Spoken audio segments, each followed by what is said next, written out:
Salut à tous, c'est encore moi, Patrick Duval. Je vous rappelle que sur ma chaîne, je parle de tout ce qu'on peut faire soi-même. Abonnez-vous si vous aimez bricoler, il y aura plein de choses intéressantes.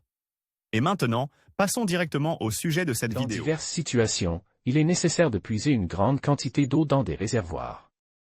Cela peut se faire très rapidement en utilisant une pompe submersible sans fil. Il n'est pas difficile d'assembler une telle pompe de ses propres mains. Grâce à elle, vous pouvez pomper de l'eau, par exemple, pour l'irrigation ou pour laver la voiture. Matériaux, tuyaux en PVC à coller de 20, 25, 50, 63 mm, bouchon de colle pour tuyaux de 63 mm, 50 mm, 40 mm, raccord de 50 mm. Avec filetage extérieur, raccord de 63 mm avec filetage intérieur, moteur électrique 12V, http://ali.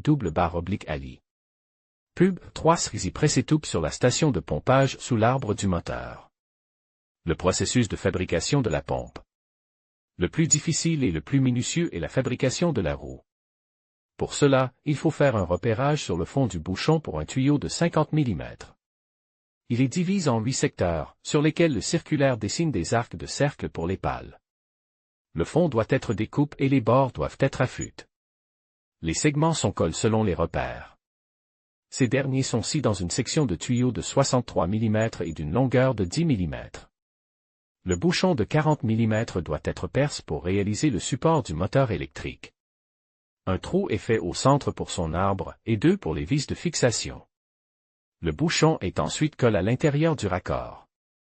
Le moteur doit être installé dans le boîtier résultant, en ayant préalablement lubrifié les joints avec de la colle pour sceller la butée.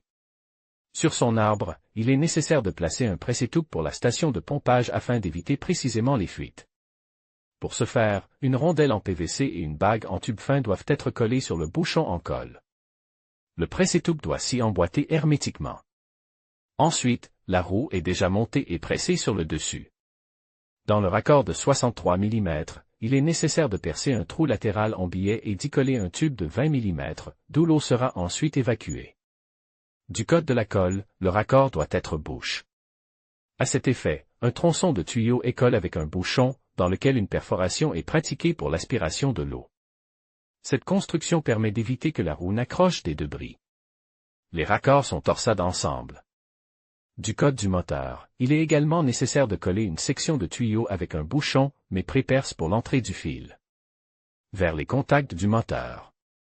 Le trou autour du fil doit être bien collé.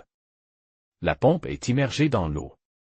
La roue étant protégée des débris, elle peut être descendue même dans une étendue d'eau. Une telle pompe fonctionne à partir d'une batterie de voiture ordinaire.